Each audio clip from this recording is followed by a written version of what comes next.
आजकल हर ओर एक मेला लगा हुआ है।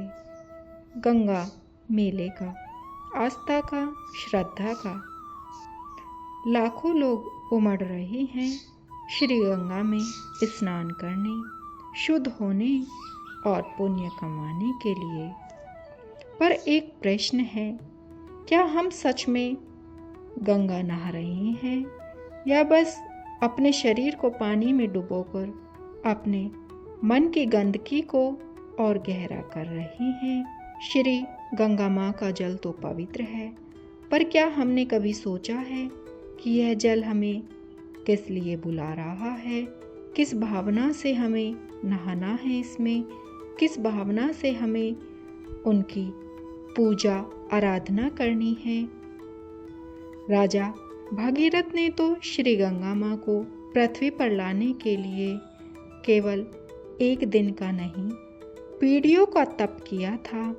उनकी आह, उनकी तपस्या, उनकी विनम्रता से तब कहीं जाकर श्री गंगा माँ पृथ्वी लोक पर अवतरित हुई, क्योंकि वहाँ केवल पुण्य की इच्छा नहीं थी, बल्कि अपने पूर्वजों के उद्धार की करुणा थी।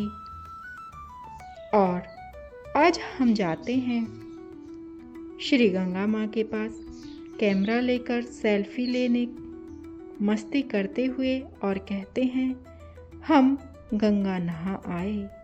और हमने श्री गंगा माँ के प्रति क्या कार्य किए, क्या आराधना की, क्या तपस्या की अपने पूर्वजों के लिए, अपने उस कुल के लिए, अपने उस परिवार के लिए जिसमें आज हम हैं। जो कुल हमें मिला है, धन्य है वो कुल जिस भी कुल में हमने जन्म लिया है।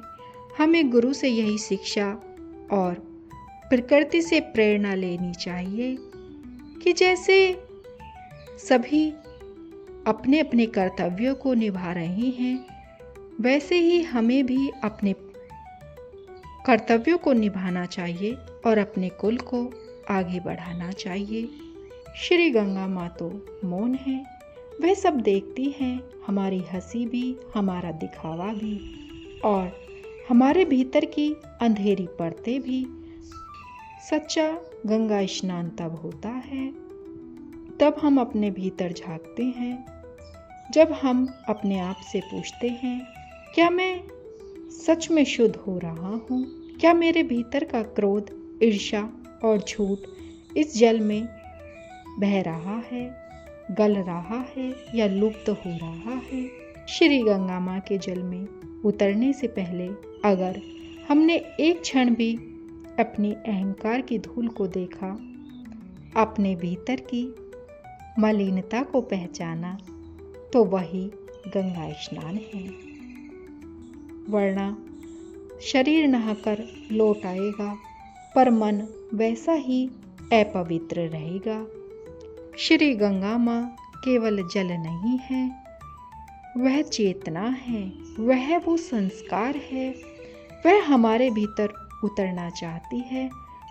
पर क्या हमने अपने भीतर उनके लिए कोई जगह छोड़ी है?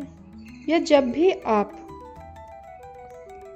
श्री गंगा माँ के पास जाएं, सिर्फ नहाना नहीं, उनको प्रणाम करें, स्नान करें, फिर थोड़ा मौन होकर बैठे, भजन, ध्यान, आराधना, साधना आदि करना चाहिए। महसूस करना उस प्रवाह को जो कहता है, शुद्धि बाहर से नहीं, भीतर से भी होती है। श्री गंगा माँ को जल में नहीं, अपने हृदय में भी उतारो, तभी यह यात्रा सार्थक होती है। श्री गंगा माँ के जल के साथ साथ उनकी करुणा में भी नहाओ, वहीं से मोक्ष की शुरुआत होती है। परम पूजनीय महर्षि गुरु विश्वामित्र भगवान ने भी यही शिक्षा मर्यादा पुरुषोत्तम प्रभु श्री राम को दी थी। जब वो श्री राम को लेकर जा रहे थे, तो रास्ते में श्री गंगा माँ के किनारे उन्होंने विश्राम किया और जो श्री गंगा माँ का जो जल था, ध्वनि उत्पन्न कर रहा था, उस ध्वनि से ही महर्षि गुरु विश्वामित्र भगवान ने मर्यादा पुरुषोत्तम प्रभु श्री राम को वो ज्ञान कराया, वो आत्मबोध कराया, जिससे आज वो संसार में प्रकाशित हो रहे हैं।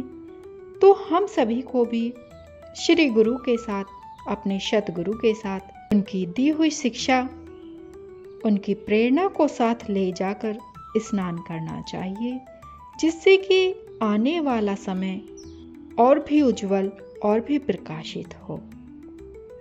हर हर गंगे, जय जय गंगे, श्री गंगे, श्री गंगे।